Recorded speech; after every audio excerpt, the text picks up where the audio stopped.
Welcome, fans and collectors. This is Marvel and DC 379 with another review, and today we'll be looking at Star Wars The Clone Wars Asajj Ventress.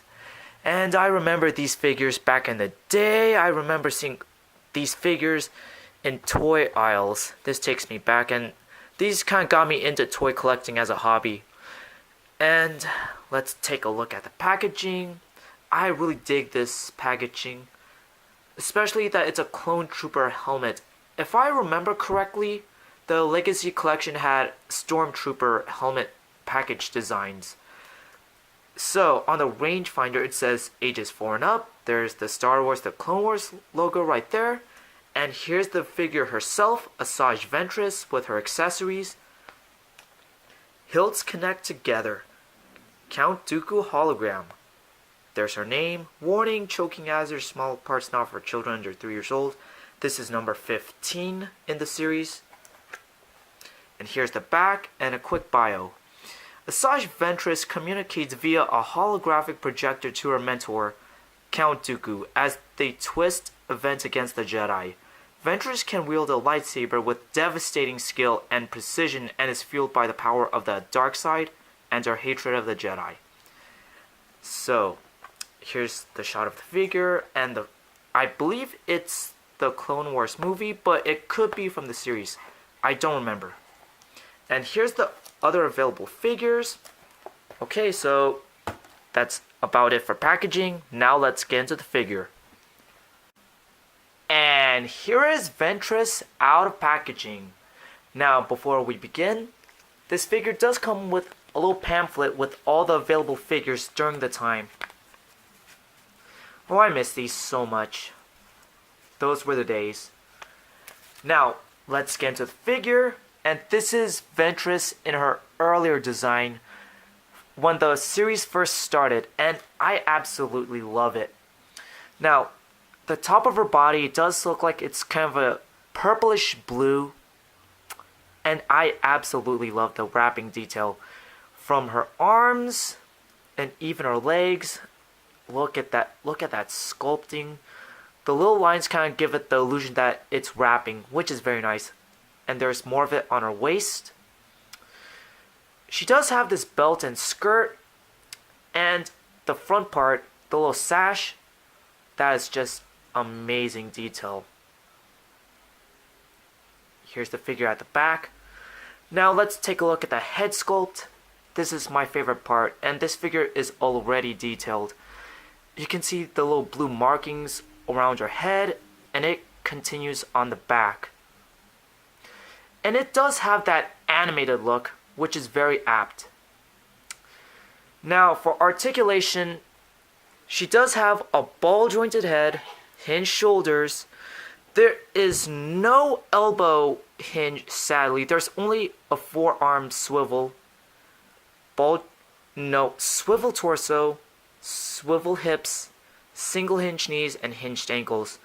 So this is the weakest aspect of the figure, its articulation, because this is one of the earlier figures of the Clone Wars line. But over the years, the Clone Wars figures did get better, then it regressed in terms of articulation. That's Hasbro, 1 step forward, 2 steps back. For accessories, she is a bit hard to stand. Let me stand her up. There we go. For accessories, she does come with a hologram projector, and you can have her hold it in her hand. Although this is technically inaccurate in terms of design because it's just a disc that you can hold in your palm, but that's really hard to do in action figure form. Well, in terms of 3.75 inch scale figures anyway, so I understand. And as you can see, there's a peg, and it does come with a hologram of Count Dooku. Just slide the peg in, and you can have it appear that she's communicating with her master. And of course, she wouldn't be Ventress without her iconic lightsabers. And the detail is just beautiful. The baby blue metallic blue color with the black detail, and I absolutely love the shade of red for the blades. You can have her hold them like this.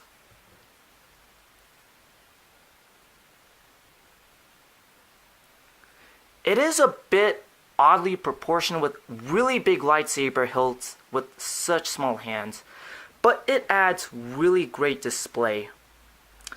And another cool feature that actually happens in the series and the Clone Wars movie is that they can connect together into a double lightsaber.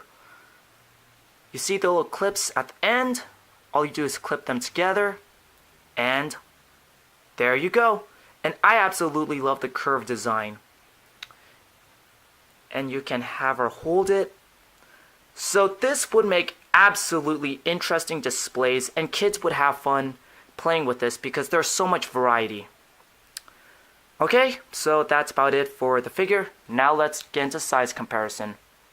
And here is Ventress with her rival, then soon-to-be frenemy, Ahsoka Tano. And this is how they look together, and they look absolutely fantastic.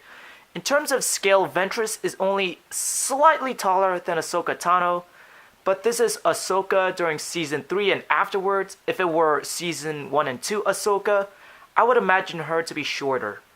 So my final thoughts, this is basically what you see is what you get.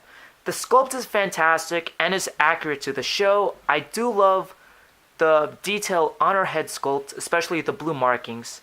However, the weakest aspect is obviously the articulation. Then again, this is from one of the first, if not the first wave of Star Wars The Clone Wars figures. And later on during that series, the articulation got better and then they slightly regressed back. Because Hasbro is the toy company that's always one step forward and two steps back. The accessories are absolutely fantastic. There's a lot of display options and playability for kids to play with their toys. So would I recommend this? I would say yes, but only if you could find her at a good price. Ventress nowadays on the internet will cost like $40 or $50, and that's a really outrageous price for what you get with this Ventress figure. I got this Ventress at SatCon. So if you find this for a good price at a yard sale, garage sale, comic book store, hobby store, like say around $20 or less, absolutely pick it up. If it's anything more than that, don't buy it. But if it's $20 or less, do not hesitate to pick it up, especially if you're a big Ventress fan. So this has been it for my review. Thank you for watching. I'll see you in the next. So until then, may the Force be with you.